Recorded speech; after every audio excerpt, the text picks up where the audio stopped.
please don't make Satan's Little Season a new religion. I'm always browsing YouTube to find the next video on Satan's Little Season because I'm hungry for knowledge, right? I'm hungry for knowledge, and it's a very lonely space to be in, because while you can find absolutely any community on YouTube, in your everyday life, you're talking to people who go under the premise, who like, they live their life under the premise of so many things you know to be wrong, right?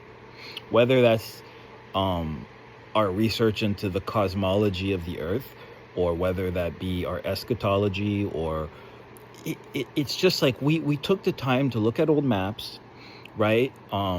We took the time to understand that our current day Israel was Constantine and his mama that were just shopping around trying to find what kind of land they could consider holy.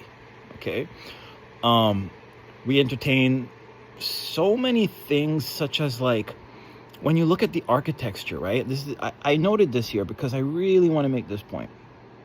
I said, we noticed the old world architecture can mean completely different things depending on where you go, but the template is the same. So Canada calls one enormous classical building a parliament. But if you go to Edmonton, a city in Alberta, which is in Canada, you'll find like a very, very similar building, and they'll just call it a legislature. And you're like, but that looks like the parliament back in Ottawa, Canada.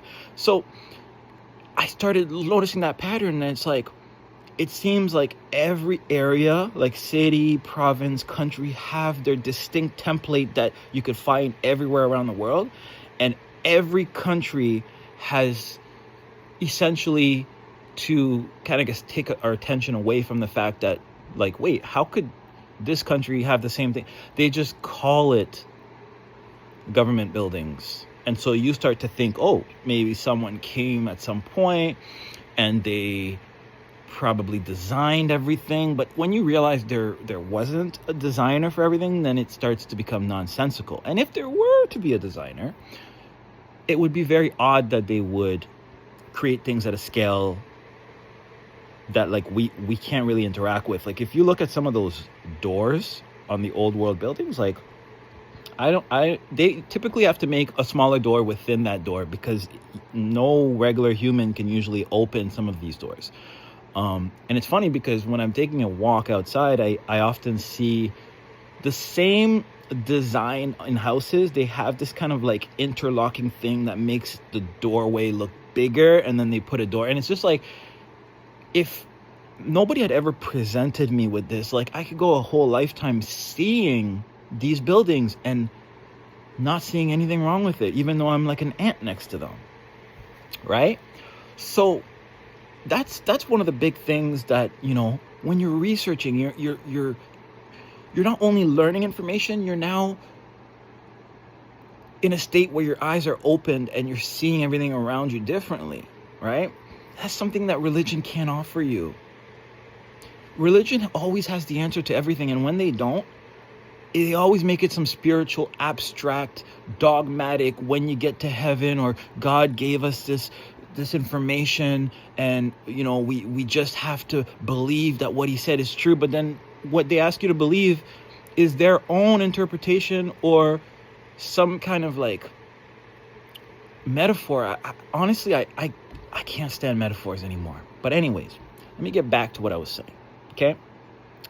The level of things that we question to arrive at where we at, it makes no sense to suddenly stop and say, we're in Satan's Little Season, we've figured it out now, and we should stop asking questions.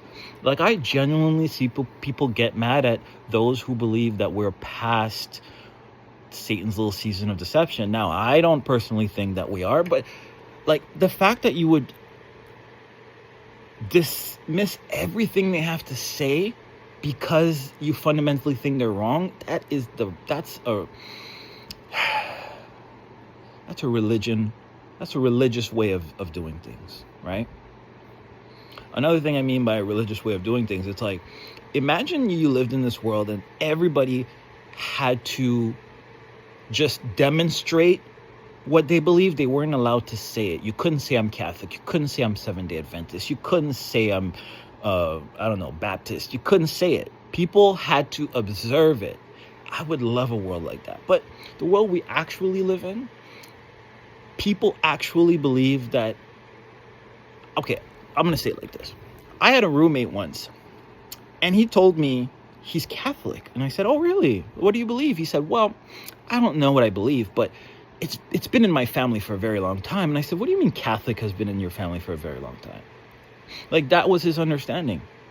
So a piece of where I'm coming from with this is, I think that those who genuinely love God and who follow his commandments and who have the faith of Jesus Christ, they don't create categories so easily like the modern world does it, right?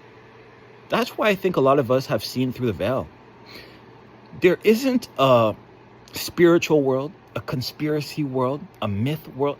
Listen, a lot of these things we think are myth, sometimes every culture around the world has some type of variation of it. And then it's like, so every single person suddenly had a similar idea around the world, right? So it's important to realize that however far we've come from, even though we understand we're in St. Louis season, we have so much to learn.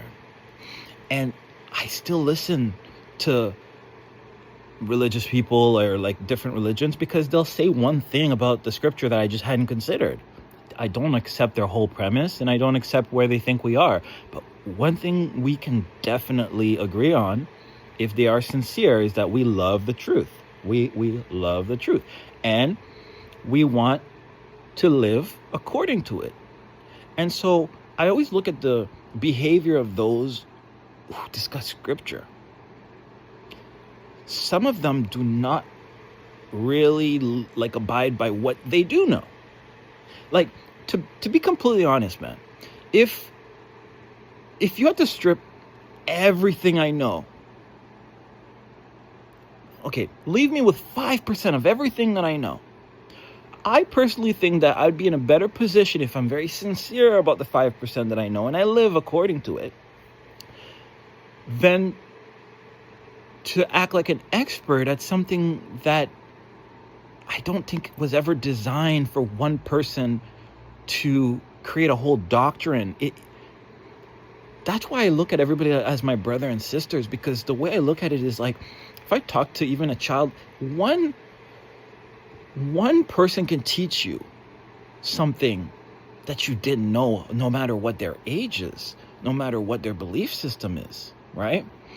So, to me, a big piece of Satan's Little Season that I'm viewing as I'm kind of going through the comment sections of a lot of videos, not necessarily those who are posting the videos, but just as I'm just taking the time to scroll through the comments, there lies the dogmatic insults and just all kinds of things that are just unbecoming of a follower of the Most High God.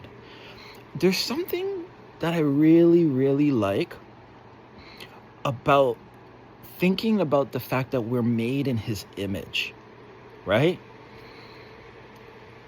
And I don't know, the way I look at it is like, I don't see my family as my family just because they have the same blood as me. Like, don't we donate blood? So that means the blood you just donated, that's your family member? No, it's thicker than blood.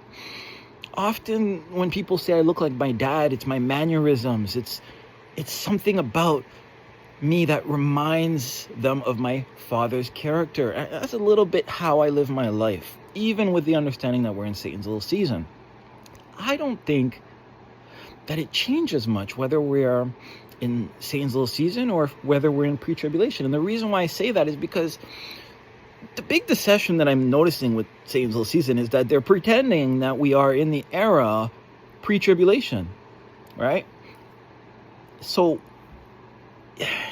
to me, I think that we need to remain individuals in terms of our research, our knowledge, our understanding, but that we remain one body, in that we love each other, we respect each other, iron sharpens iron, right? But we realize that, like, doesn't matter if you're going to walk into that building called, whether denomination they are, and you walk in, and this is the building that I walk through. Like, to be honest, I walk into any establishment, like any church. I even 2 years ago, I walked into a Jehovah's Witness establishment, and believe it or not, they were surprised that I showed up at their door. And the thing I actually found funny about that is they locked their doors. So it was just a little bit funny that they go to everybody else's door, but they were very surprised to have someone as eager as me to just want to learn everything that they know. Because before arriving at Satan's Little Season, I actually went to like every church, and I'm like, teach me what you know. Teach me what you know. I'm not ever going to become your denomination, but just teach it to me. I'm very open. I want to know. I'm not going to argue anything with you. Just give it to me. And so that's a little bit the mentality that I feel we should maintain in Satan's Little Season.